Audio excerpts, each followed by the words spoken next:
Les livres sacrés sont des dictionnaires de spiritualité romancés avec des acteurs. La prière doit être ainsi à l'ordre du nous et pas du je. Ce sont nos pensées, nos idées qui nous créent.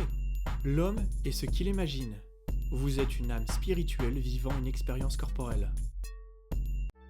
Tu deviens ce que tu penses. L'observation transforme la possibilité en réalité. Tu es ce que tu penses. Intériorise le monde extérieur et extériorise le monde intérieur. C'est en visant l'absolu et le suprême que l'on trouvera le divin. Le corps, ce microcosme universel, est l'ombre de l'âme. Il est le miroir de la nature. Le noir est au mouvement, ce que la couleur est à la forme. Quelle étrange sensation de la plume créant deux couleurs. Du noir sur la périphérie de l'écriture se crée automatiquement, malgré la couleur monochrome se situant à l'intérieur du stylo.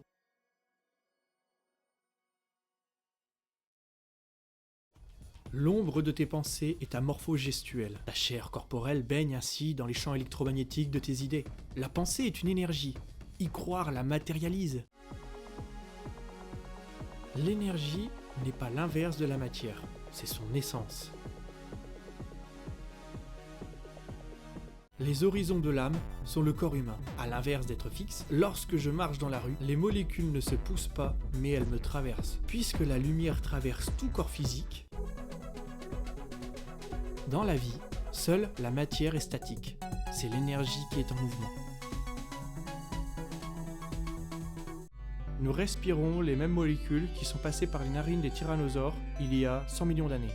Nous mangeons des atomes vieux d'au moins 13,7 milliards d'années-lumière.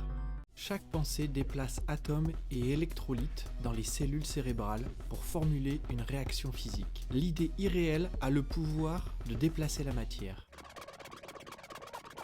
Le corps est l'observateur de ce que l'âme cherche à lui montrer.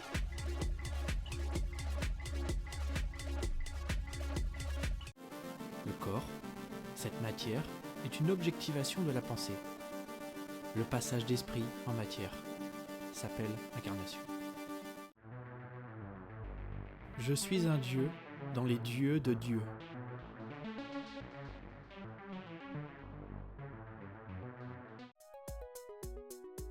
Nous sommes la représentation collective de l'être unique et universel, Dieu.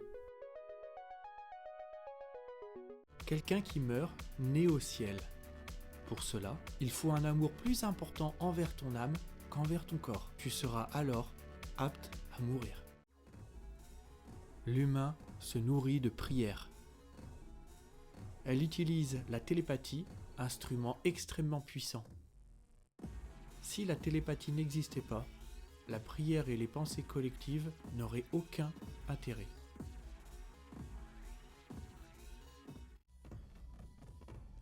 Les premières philosophies stipulent une machine humaine ayant appris à penser. La raison moderne explique que l'être vivant est une idée pensante, créant la machine matérielle. La cellule est une idée entourée de matière. Dieu nous laisse le choix de nos actions. Sinon, il serait bizarre qu'il juge quelqu'un dont il est lui-même le maître de ses idéologies.